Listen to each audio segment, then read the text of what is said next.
Hi children, this is your A nurser welcoming you to your English class.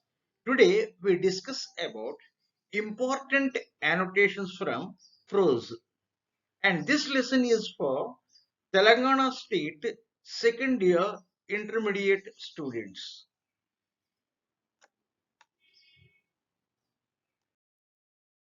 Your first annotation is robbing children of their childhood is a criminal act, and our society must weed this malice from the root. So, this line is taken from your first lesson. The name of the lesson is Dancing in the Rain and written by Azim Premji. So, when Azim Premji read an article in a famous magazine about the treatment that was received by the child labor there, he felt very sad and he expressed his views in this article.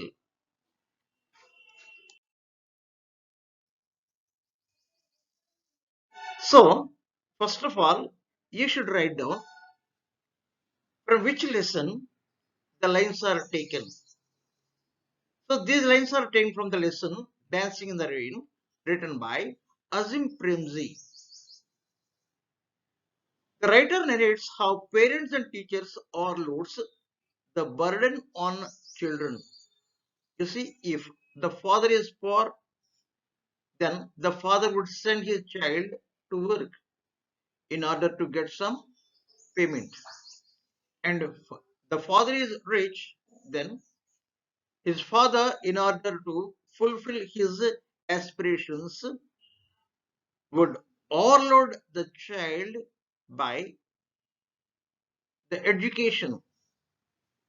So, in that constant, he said these lines. So, Azim Premji, chairman of Wipro, a business tycoon, is a philanthropist, spends a lot of money to improve the educational system of India. The narrator feels very sad reading a report on child labor that is widespread in India. He emphasizes that it is a crime if a child is betrayed of his childhood. In the society, this is just like an unwanted plant. Weed means unwanted plant, which should be taken out from its roots.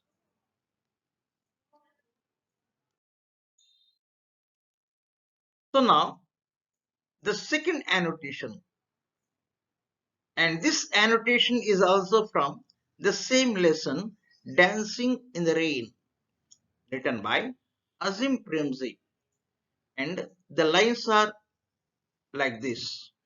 Gandhiji said that greatest lessons in life are learned from children, not from learned men. It is true. It is a fact. We should learn a lot of things from children.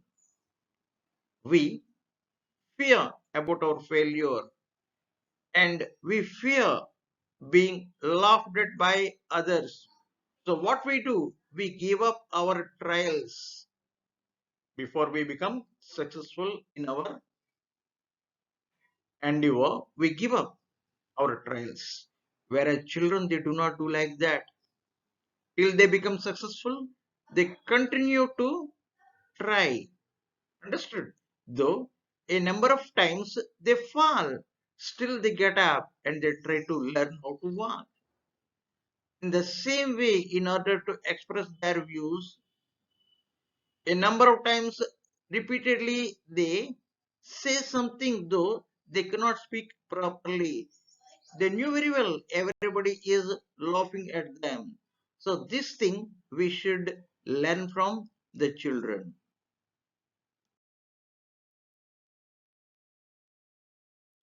So first two like paragraphs you have to write And next, the writer declares that the final indicator of country's independence is the way how its children live. Children should be free from poverty, hunger, and parental aspirations. In this context, writer quoted Gandhiji's words. Gandhiji said, "A child fearlessly tries before giving up. Unlike adults, a child is curious about the world and how the things work." So here, a very wonderful quotation is there, and you should remember this. Child is the father of a man. So that is the thing. We should give every opportunity to a child to grow up, to become a responsible citizen of our country. So now, this is the third annotation from the same lesson. And the name of the lesson is Dancing in the Rain, written by Azim Premji. India will be radiant when our children are free to dance in the rain. Freely dancing in the rain means what? They should not have any tension, any burden, nothing. They should have a free mind. Whatever they want to do, they should be allowed to do. Clear? So in this one also, your first two paragraphs will be same, common. Next, the writer declares that robbing children of their childhood is a criminal act. It happens at dairy factories and educational institutions. Some children become victims of poverty, hunger, and some because of parental aspirations and social conditioning.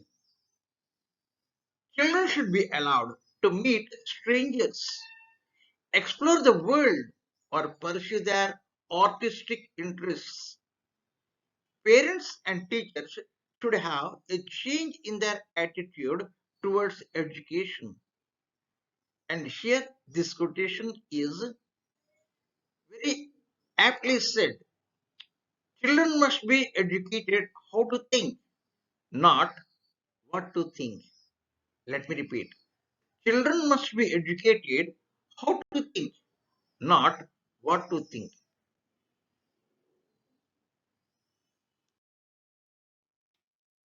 Now, the next quotation. Thought without action is abortion. Action without thought is folly. These lines are taken from your second lesson. Name of the second lesson is what? The opportunities for youth.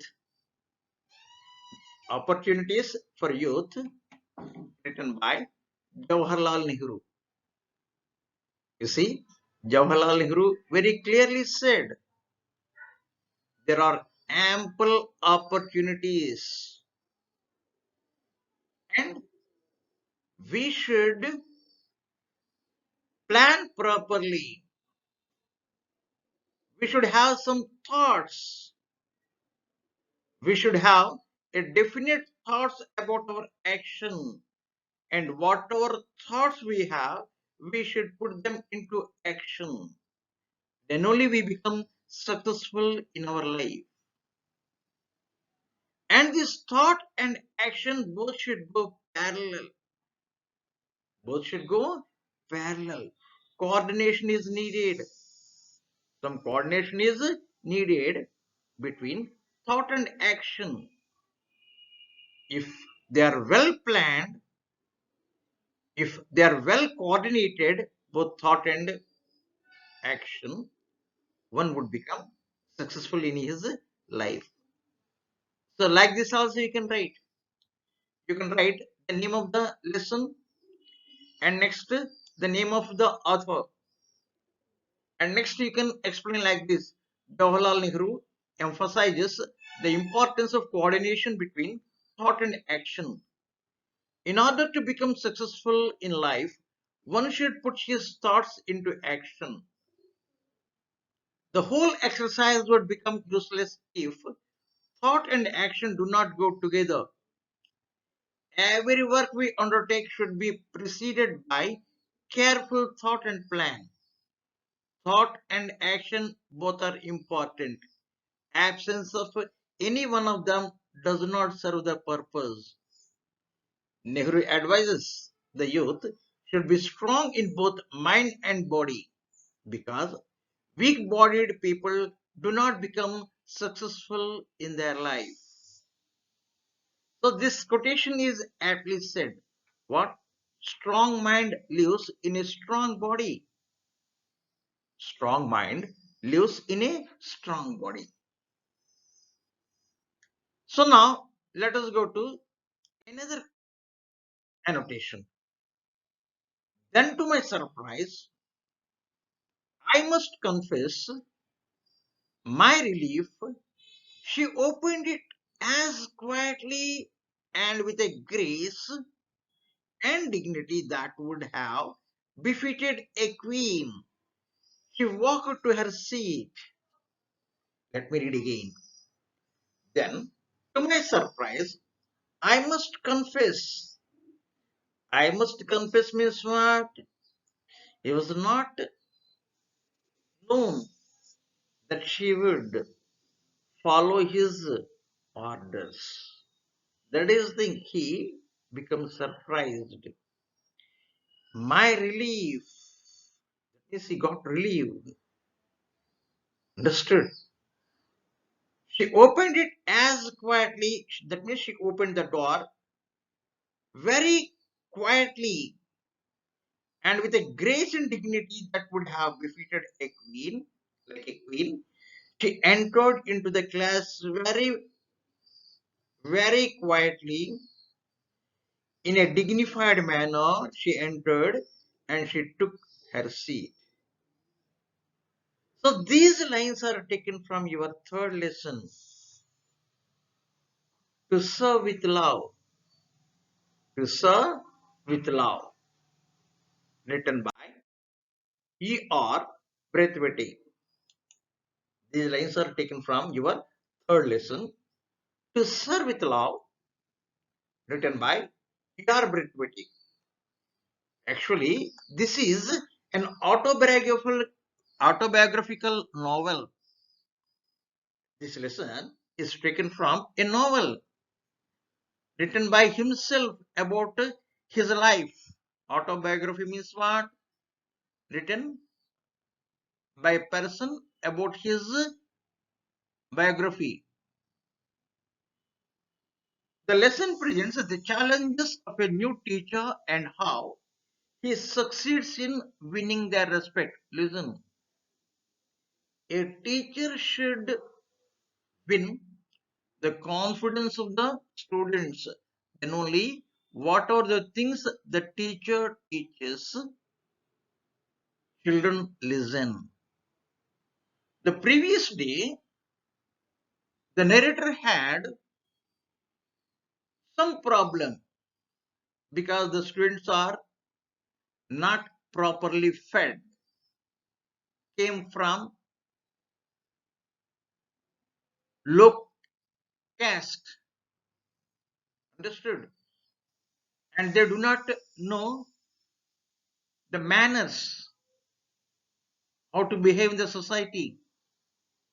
So next day he made a plan and he was about to tell how the student should behave both in class and outside. The reason is very soon they would enter into the job market. At that time, a girl named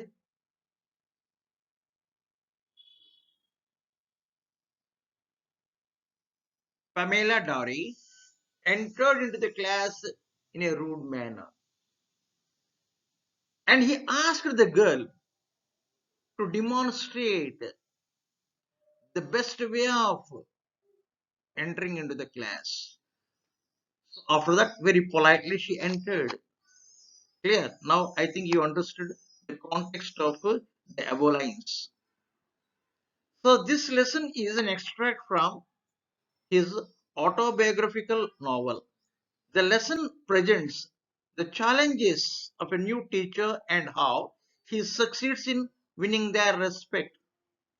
The teacher tells the boys and girls how to behave nicely in the class as they are seniors, and juniors copy the language and behavior of seniors. When he observes the rude manner of entering into the class by Miss Pamela Doré, he says that there are two ways of entering into the class. One is in a controlled and dignified manner, and other one how she has entered. He asks the girl to demonstrate the first way of entering into the class. For his surprise, the girl has obeyed him and has demonstrated the manner of entering into the class. So, it is a fact that an ideal teacher is always obeyed and followed. So now let us go to the next annotation. The next annotation is Potter's the servers somewhat delayed. Potter's the servers somewhat delayed.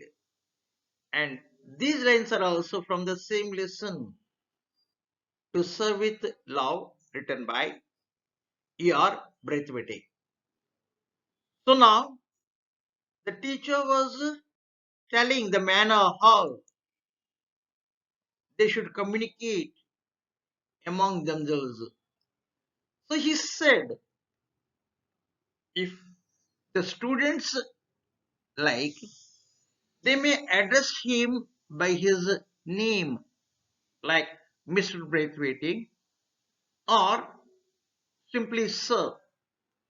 And young girls, young ladies, should be addressed as Miss, and young men by their surname. When the teacher declared this, a student who is not ready to accept the proposal objected.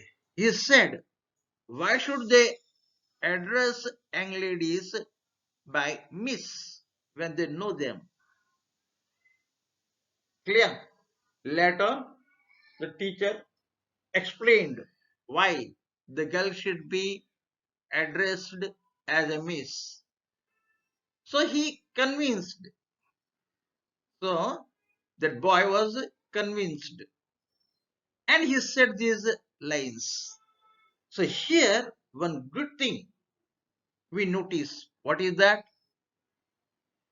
Though addressing the teacher by the respectable word sir got delayed, slowly children are getting habituated to follow the polite way of communicating each other. So here we can write name of the lesson, Nemudadha, and from where this piece is taken, and this explanation you can write. Clear? So now let us go to the next annotation. The next annotation is I'm your teacher and I'm the one you should criticize if I fail to maintain the standard I demand of you. Always remember, whenever we want somebody should behave well, first of all, we should behave with that person. What are the things you want others to follow? First, you should follow that. First, you should be an example.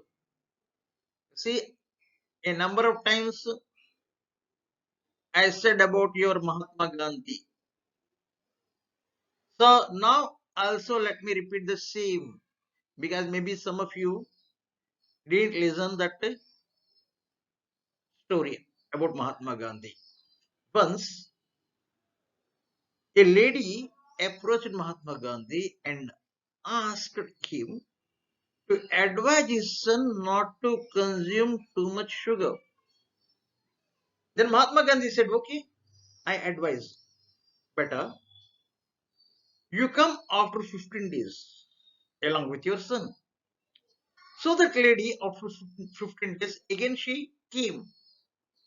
Then Mahatma Gandhi called that boy and told or convinced him about the evil effects of consuming more sugar, and asked him to promise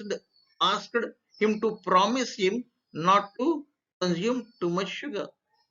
The boy, who was a follower of Mahatma Gandhi, readily accepted and promised. Then that lady had a doubt.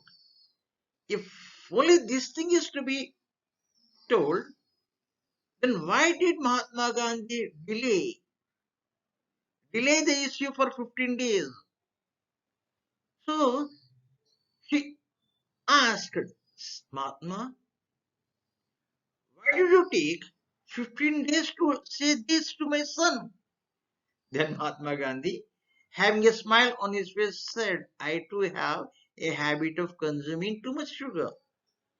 So first of all, I have to give up this bad habit before advising others not to follow this. So I took 15 days to give up this consuming too much sugar. So that is the thing. First of all, we have to give up our bad habits. Then only we have a right to ask the juniors to give up. So this tells how idealistic the teacher is. That is the reason he could win the confidence of the students. So very clearly said, you see, in the absence of a third person, we should not talk anything about him. And secondly, the agreement is between you and me. Why should we involve the third person? Because here, the third person is another teacher. Children points out, other teacher doesn't wear neat dress. Why this principle doesn't apply on him? So he said, I'm your teacher and I'm the one you should criticize if I fail to maintain the standard I demand of you. Understood?